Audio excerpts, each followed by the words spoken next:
IE is extremely pleased to bring you The Lost Admiral from QQP as this episode's free game. This game was one of the first big hits for the Flemington, New Jersey company. Many of you will recognize elements of this game in QQP's successful release from the summer of '94, The Grandest Fleet.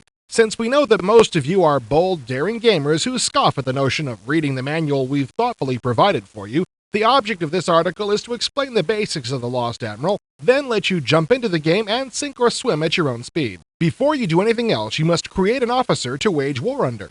Go to View Officers from the opening screen and follow the instructions. We're using Captain IE for the sake of this tutorial, but it isn't mandatory, so feel free to indulge yourself. Once you've chosen the perfect name, you get to pick a fighter with the computer. You need to return to the opening screen and make a decision, the first of hundreds you'll make in The Lost Admiral. The learning map is one way to learn the basics of the game, but we're going to put you on the fast track and have you choose Play a Scenario. Select map number 2, which will put you into the ship selection screen. This is where you'll put together your flotilla.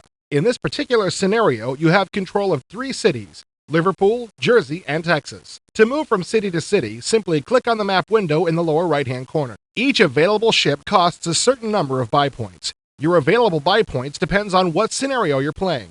In this case, we can spend up to 350 points. To buy a ship, left-click on its bar in the Buy menu. If you change your mind, right-click to deselect a ship.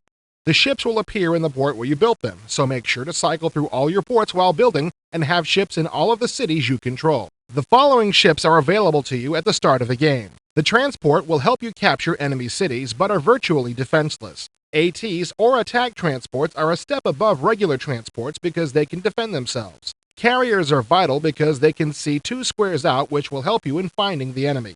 They also provide air support. Battleships give you the best combination of offense and defense. Cruisers are helpful for the player who can't afford a battleship.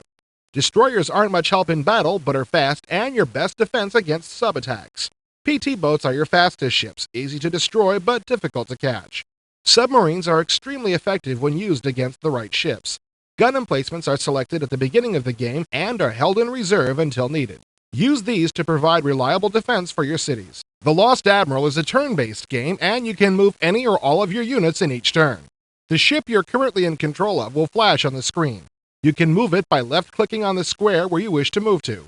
Right-clicking allows you to select any other ship to move. Once a ship has used all its movement points, it turns gray. Combat takes place after each side has moved its ships. The object of the game is to take control of as many cities as possible with your transports.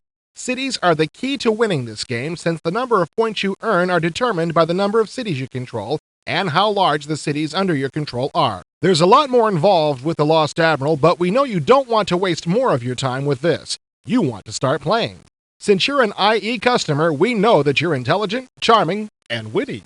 The combination of those character traits and the information you've learned in this article should make you virtually unbeatable in The Lost Admiral.